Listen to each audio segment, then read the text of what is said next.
60 సంవత్సరాలు పైగా ఉమ్మడి రాష్ట్రంలో పూర్తి కాని ప్రాజెక్టులు 10 సంవత్సరాలు చంద్రశేఖరరావు గారు ముఖ్యమంత్రిగా ఉన్నప్పుడు ఈ రాష్ట్రంలో ఎందుకు పూర్తి చేయలేదు? దక్షిణ తెలంగాణ పట్ల కృష్ణానది జలాలను మా ప్రాంతానికి ఇవ్వకుండా వివక్ష చూపించి శాశ్వతంగా మా రైతాంగం జీవితాల మీద మరణ శాసనం రాసింది చంద్రశేఖరరావు కాదా అని నేను ఇక్కడ నుంచి అడుగుతున్నా అధ్యక్ష.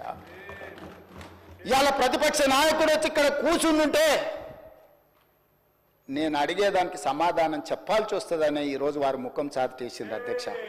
అధ్యక్ష ఇప్పుడే లెక్కలు ఇచ్చిండ్రు అధ్యక్ష.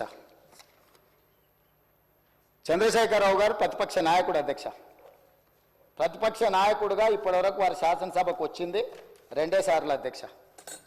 వారికి పోయిన డిసెంబర్ 23 నుంచి ఇప్పటి వరకు వారికి ఇచ్చిన జీతం అధ్యక్ష 57,84,124 రూపాయలు అధ్యక్ష.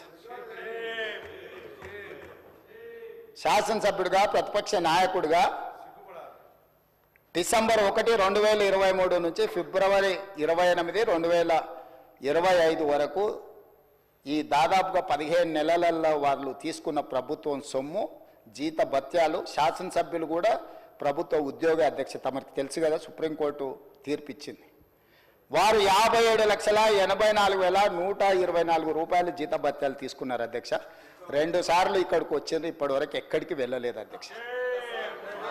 ప్రభుత్వ జీత భత్యాలు తీసుకొని ప్రజల్ని గాలికి వదిలేసి తెలంగాణ రాష్ట్రాన్ని కర్మకు వదిలేసిన ప్రధాన ప్రతిపక్ష నాయకుడు ఈరోజు వాళ్ళను ఇట్లా తయారు చేసి రేబీస్ వ్యాక్సిన్ రియాక్షన్ వచ్చినట్టుగా వాళ్ళు వ్యవహరిస్తుంటే ఏం చెప్పాలి అధ్యక్ష?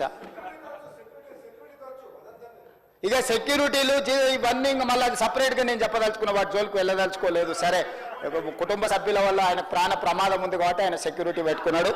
సరే, అది సహజం, అందుకే ఆయన దూరంగా ఉంటున్నాడు వాళ్ళకు చుట్టూ పోలీసు పహారాల మధ్య అధ్యక్ష. సరే, అది వారి సమస్య అనుకోండి, నేను దాని జోలికి వెళ్ళదలుచుకోలేదు.